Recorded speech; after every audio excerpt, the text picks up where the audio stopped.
Hello students, welcome to my YouTube channel doctor Sanjay Om and in Sindh board lecture series first year biology में chapter number 3 को discuss करेंगे, जिसमें हम characteristics of enzymes देखेंगे और enzymes की बेसिक प्रॉपर्टीज़ को डिस्कस करेंगे। सो मैं अपनी प्रीवियस लेक्चर्स के अंदर एंजाइम्स के बारे में बता चुका हूँ कि एंजाइम का इंट्रोडक्शंस क्या है और एंजाइम क्या वर्क करते हैं। सो हम पढ़ चुके हैं कि enzymes are the biocatalyst और they are synthesized in the cell, वो सेल के अंदर ही बनते हैं। अब अगर हम इनकी प्रॉपर्टीज़ की बात करें इनकी तकरीबन आपकी बुक के अंदर 11 प्रॉपर्टीज़ हैं, जैसे हम बारी बारी डिस्कस करेंगे। और उससे पहले मैं आपको एक और बात बताता चलूँ कि आपके जो एंजाइम्स हैं, अगर कोई नाम आपके सामने आ जाए कि ये एंजाइम है, तो उसका जो सबसे इजी वे है याद रखने का कि वो कौन से सब्सटेंसेस हैं जो एंजाइम्स हैं, तो याद रखिएगा कि वो तमाम नाम जिन नाम के आगे एज आ जाए, लाइक दिस ASE, ठीक है, अमाइलेज, इस तरीके से नाम आ जाए, लास्ट में ASE आ जाए, ठीक है, जैसे पेप्टाइडेज एज आ गया उसमें, ठीक है। तो इस तरीके से वो तमाम नाम जिसके अंदर एज आ जाए तो वो बेसिकली डिफाइन कर रहा होता है कि ये आपके पास एंजाइम है, ठीक है। अच्छा, इसको जो है वो उसी से रिलेटेड नाम दे दिया जाता है, जैसे पेप्टाइड हो गया तो पेप्टाइड से पेप्टाइडेज उन्होंने बना दिया, ठीक है। तो इसी तरीके से वो जो है डिफरेंट नाम दे रहे होते हैं।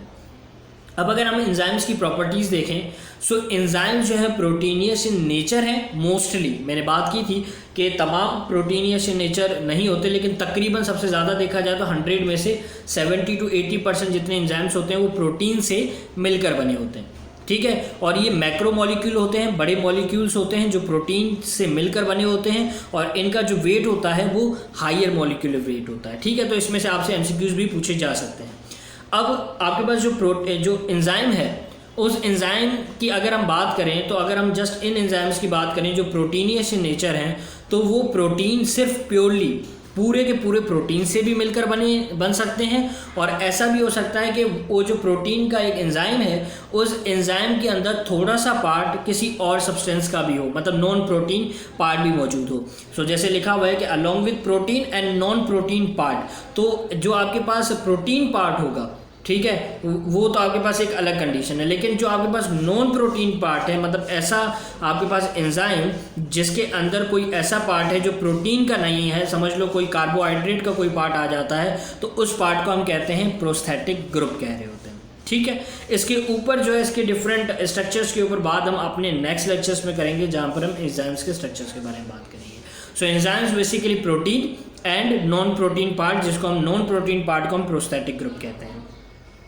ये एंजाइम एसिड और अल्कली मतलब बेस दोनों सब्सटेंस से रिएक्ट करता है, क्योंकि इसका जो मेजर पार्ट होता है वो प्रोटीन होता है।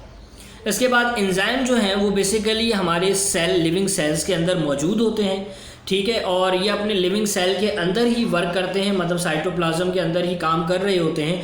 लेकिन कुछ समटाइम्स ऐसा होता है कि ये जो एंजाइम्स हैं ये सेल्स के अंदर प्रोड्यूस ज़रूर होते हैं, लेकिन ये फिर सेल से डिफ्यूज़ आउट हो जाते हैं, सेल से बाहर चले जाते हैं, और बाहर जाकर सेल के आउटसाइड डिफरेंट फंक्शन को वो कैटलाइज करते हैं, मतलब स्पीड अप करते हैं, ठीक है।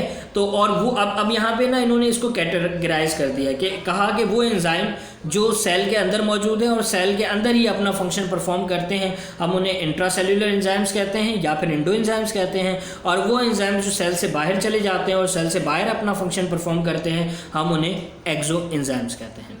इसके बाद वो कहते हैं कि एंजाइम्स जो हैं वो स्पेसिफिक होते हैं, मतलब अलग अलग होते हैं। हर एंजाइम्स की जो नेचर होती है वो अलग होती है, और हर एंजाइम का जो काम होता है, जो फंक्शन होता है, वो भी अलग होता है। आप ये नहीं कह सकते कि हर एंजाइम एक जैसा काम कर रहा है, ठीक है, उनका एक्शन थोड़ा सा चेंज होता है। उसके बाद वो कहते हैं कि जो एंजाइम्स का मॉलिक्यूल है वो लार्जर होता है, जैसे कि हमने यहाँ कहा कि जो मैक्रो मॉलिक्यूल है और उसका जो हायर मॉलिक्यूलर वेट है, वज़न भी ज़्यादा है। सो ये बहुत ही लार्जर मॉलिक्यूल्स होते हैं, ठीक है, देन द सबस्ट्रेट। अब मैं ज़रा ये वाला कॉन्सेप्ट दे दूं कि there molecules are much greater in size than the substrate. तो अगर आप इसी बुक का जो पेज चेंज करें तो आपके सामने ये एक डायग्राम आ जाती है, ठीक है। और अगर इस डायग्राम को अगर आप देखते हैं तो आप देखेंगे ये आपके पास एक डायग्राम बनी हुई है, और इस डायग्राम के अंदर हम जस्ट इस वाली डायग्राम के ऊपर फोकस करते हैं। तो आप ये वाला जो नीचे वाला पार्ट देख रहे हैं, ठीक है, ये नीचे वाला पार्ट आपके पास एक मौजूद है और एक आपके पास ये ऊपर वाला पार्ट मौजूद है। तो ये जैसे यहाँ देख रहे हैं, ये जो पूरा पार्ट है ये आपके पास क्या है, ये एंजाइम है, ठीक है। इस एंजाइम के बाद ये ऊपर से कुछ पार्ट आ रहे हैं जो आकर यहाँ पर लगेंगे, ठीक है, इस जगह पर आकर अटैच हो जाएंगे। इनको हम कहते हैं सबस्ट्रेट्स, ठीक है। और ये जो जगह है, जिस जगह पर ये सबस्ट्रेट आगे लगते हैं, हम इनको कहते हैं एक्टिव साइट। तो आप खुद देख रहे हैं कि जो एंजाइम है इसका साइज़ और इस सबस्ट्रेट का साइज़, तो एंजाइम का जो साइज़ है वो लार्जर है as compare to the substrate. और यही बात इन्होंने इस लाइन में कही हुई है। इन्होंने क्या कहा है कि जो the molecules, there molecules are larger in size than the substrate, मतलब सबस्ट्रेट से इनकी जो एंजाइम की साइज़ होती है वो बड़ी होती है। उसके बाद उन्होंने कहा है कि जिस जगह ये सबस्ट्रेट जाके अटैच होते हैं, जिस जगह लगते हैं, हम उनको एक्टिव साइट कहते हैं। जैसा कि मैंने अपनी इस डायग्राम के अंदर भी आपको बताया कि जैसे ये जो साइट है, जिस साइट पे ये सबस्ट्रेट आके अटैच होंगे, इनको हम क्या कह रहे होते हैं, इनको हम active site of the enzyme कह रहे होते हैं। इसके बाद अगर हम मज़ीद इसकी प्रॉपर्टीज़ को देखें तो ये कहता है कि ये बायो कैटलिस्ट है, ठीक है।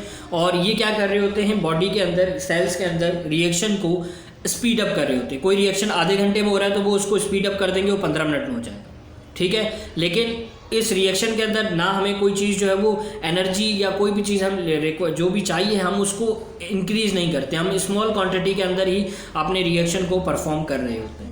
यहाँ पर एक छोटी सी मैं आपको एग्जांपल दूँ।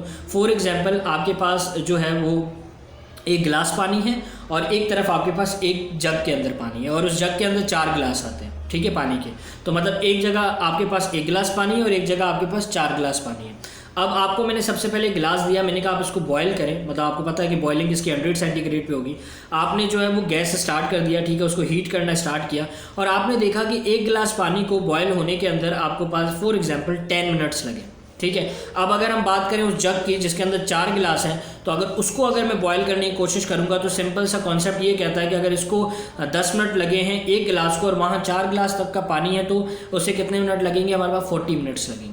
लेकिन अगर मैं आपको कहूं कि नहीं, आप जो है उस 40 मिनट्स को डिक्रीज़ कर दें, मतलब उसी 4 गिलास के पानी को जो है वो आप क्या करें, बॉयल करें, लेकिन कम टाइम में, तो आप क्या कर देंगे, जो आपके पास हीट होगी उस हीट को इंक्रीज़ कर देंगे। लेकिन मैं कह रहा हूँ नहीं, आपने ना पानी कम करना है, ना आपने जो है वो आपके पास जो है हीट है उसको इंक्रीज़ करना, कुछ भी नहीं करना, वही तमाम कंडीशन सेम रखें। लेकिन उसके बावजूद जो है वो आप उस वाटर को जो है वो 100 सेंटीग्रेड पे बॉयल करके दें विद इन 10 मिनट्स या मतलब 40 मिनट से कम पर। तो फिर ऐसी जो रिएक्शंस होते हैं, ये जो कॉन्सेप्ट दे रहा था मैं आपको, क्या कर रहे हैं कि हम तमाम चीज़ें सेम रख रहे हैं लेकिन फिर भी उसको जल्दी से जो है रिएक्शन करने की तरफ जा रहे हैं। तो एंजाइम बेसिकली इस तरह का फंक्शन करते हैं। फॉर एग्जाम्पल उस 4 गिलास जो वाटर है हमारे पास, उसके अंदर अगर मैं कोई एंजाइम्स ऐड कर दूँ जो उसके स्पीड को इंक्रीज़ कर दे, तो क्या होगा कि उस वाटर को, 4 गिलास के पानी को जो बहुत जल्दी 40 मिनट्स लग रहे थे बॉयल होने में, अब वो जो है वो जल्दी हो जाएगा, 25 मिनट में हो जाएगा, 20 में हो जाएगा, विदाउट हमने किसी कंडीशन को चेंज किया, ना पानी कम किया और ना ही उसकी हीट को जो है वो इंक्रीज़ किया।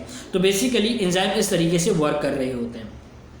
इसके अलावा अगर हम बात करें तो एंजाइम्स जो हैं, अगर हमने किसी एंजाइम की एक्टिविटी को इंक्रीज़ करना, फॉर एग्जांपल एक एंजाइम है जो किसी रिएक्शन को जो है बहुत जल्दी कर रहा है। फॉर एग्जांपल जैसे अभी हमने बात की कि 40 मिनट था, 40 मिनट के अंदर पानी बॉयल हो रहा था और हमने उसके अंदर एंजाइम ऐड किया और अब वो पानी 20 मिनट में हो रहा है, लेकिन मैं चाह रहा हूँ कि और जल्दी हो जाए। तो मैं क्या करूँगा कि इन एंजाइम की एक्टिविटी को हम इंक्रीज़ भी कर सकते हैं कुछ आयंस या सॉल्ट को डालकर, और वो आयंस या सॉल्ट को हम क्या कहते हैं, एक्टिवेटर्स कहते हैं, जिसमें हमारे पास मैग्नीशियम, निकल, ठीक है, इस तरीके से हमारे पास आ रहे होते हैं। तो फॉर एग्जांपल मैंने इस तरह का सॉल्ट उस एंजाइम के साथ डाल दिया, मतलब एंजाइम भी मौजूद है और वो सॉल्ट उसके अंदर डाल दिया, तो क्या हो जाएगा, अब क्या होगा, अब ये होगा कि बॉडी के अंदर जो, या वो जो पानी के अंदर जो रिएक्शन हो रहा था वो 20 मिनट्स में हो रहा था, अब वो कितने मिनट में हो जाएगा, 15 में हो जाएगा या उससे भी पहले हो जाएगा। इसके साथ अगर हम बात करें मज़ीद, तो यहाँ पे क्या लिखा है कि अगर कोई एंजाइम है जो बहुत ही जल्दी काम कर रहा है तो हम उसकी जो एक्टिविटी है उसको डिक्रीज़ करना चाह रहे हैं, ठीक है। फॉर एग्जांपल जैसे एक एंजाइम था, वो 15 मिनट के अंदर जो है वो वाटर को बॉयल कर रहा था, हम चाह रहे थे नहीं थोड़ा टाइम लग जाए, ठीक है। तो हमने क्या करेंगे, हम उसके रिएक्शन को इनहिबिट कर देंगे, उसको रोक देंगे। अब उस रिएक्शन को इनहिबिट करने के लिए, उस एंजाइम की एक्टिविटीज़ को इनहिबिट करने के लिए कुछ फैक्टर्स हैं जिनको हम इनहिबिटर्स कहते हैं, और इसमें जो है वो सबस्ट्रेट की कंसंट्रेशन है, एंजाइम की कंसंट्रेशन है, पीएच है, और ये तमाम जो है वो आगे जाके फर्दर इसी चैप्टर के अंदर मैं फर्दर जो है इसे मज़ीद डिस्कस करूँगा कि कैसे एक्टिविटीज़ के ऊपर बाकायदा पूरा टॉपिक है, ठीक है। तो ये उसमें मैं समझाऊँगा। फिलहाल आपने ये याद रखना है कि एंजाइम की एक्टिविटीज़ को जब इनहिबिट किया जाता है जिन फैक्टर्स के थ्रू, उन फैक्टर्स को हम इनहिबिटर्स कहते हैं। इसके बाद आपके पास ये है कि जो एंजाइम्स हैं ये हीट सेंसिटिव है, ठीक है, मतलब ये थर्मोलायबल है और ये पीएच सेंसिटिव है। इसका मतलब ये है कि अगर कोई भी रिएक्शन हो रहा है बॉडी के अंदर या किसी सेल के अंदर, तो वो रिएक्शन जो है एक स्पेसिफिक टेम्परेचर पे होगा और ये एक स्पेसिफिक पीएच के ऊपर होगा। अगर हम पीएच चेंज करते हैं, फॉर एग्जांपल कोई एंजाइम है जो 4 pH पे काम करता है, और अगर मैं उस एंजाइम को ऐसे एनवायरनमेंट के अंदर रख दूँ जहाँ पे pH 7 है या 2 है या 1 है, तो वो उसमें काम नहीं करेगा, क्योंकि हर एंजाइम की एक्टिविटी एक स्पेसिफिक pH और एक स्पेसिफिक टेम्परेचर पर होती है। ज़्यादा टेम्परेचर देंगे तो डिस्ट्रॉय हो जाएगा और कम टेम्परेचर देंगे तो क्या हो जाएगा कि वो फ्रीज हो जाएगा, वो अपना काम नहीं करेगा। इसके बाद इसकी एक और लास्ट प्रॉपर्टी है जो इसके नेक्स्ट पेज पे, वो ये है कि जब हम किसी एंजाइम को किसी रिएक्शन के अंदर इंटर करते हैं तो वो रिएक्शन के अंदर इंटर तो होता है, लेकिन वो क्या करता है कि वो उस रिएक्शन को कैटलाइज कर देता है, उसकी रिएक्शन को स्पीड अप कर देता है, लेकिन वो उस रिएक्शन के अंदर इन्वॉल्व इस तरीके से नहीं होता कि वो यूटिलाइज हो जाए, मतलब वो ख़त्म नहीं होता, उसकी फॉर्म चेंज नहीं होती। फॉर एग्जाम्पल के एक एग्जाम्पल दे रहा हूँ कि अगर हमने वाटर को जो है वो कैटेगलाइज कर रहे थे किसी एंजाइम के थ्रू, और इस एंजाइम को फॉर एग्जाम्पल मैं कह देता हूँ कि एक चम्मच है, वो हमारे पास एक एंजाइम है फॉर एग्जाम्पल। अब उस चम्मच को अगर मैं उस पानी के अंदर डाल दूँ, ठीक है, तो आप देखेंगे कि पानी तो बॉयल हो जाएगा लेकिन वो चम्मच तो चेंज नहीं होगा, वो जो स्पून है आपके पास वो स्पून तो उसी तरीके से रहेगा। तो बेसिकली एंजाइम भी इसी तरीके से वर्क करते हैं कि जब एंजाइम जाकर वर्क करते हैं तो एंजाइम अपनी जो अपना जो शेप है या फिर जो उसकी जो भी समझ लें मॉर्फोलॉजी है वो चेंज नहीं होती है। एंजाइम्स बिल्कुल वैसा ही रहता है, उसकी जो कोई उसके अंदर चेंजेस नहीं आते।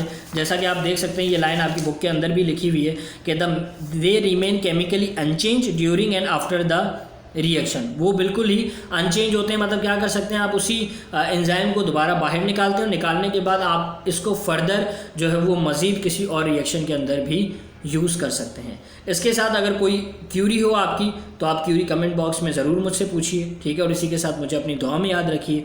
नेक्स्ट टॉपिक भी हम इसका डिस्कस करेंगे, मोड ऑफ एक्शन, जो मैं अपने नेक्स्ट लेक्चर में दूंगा। Take care.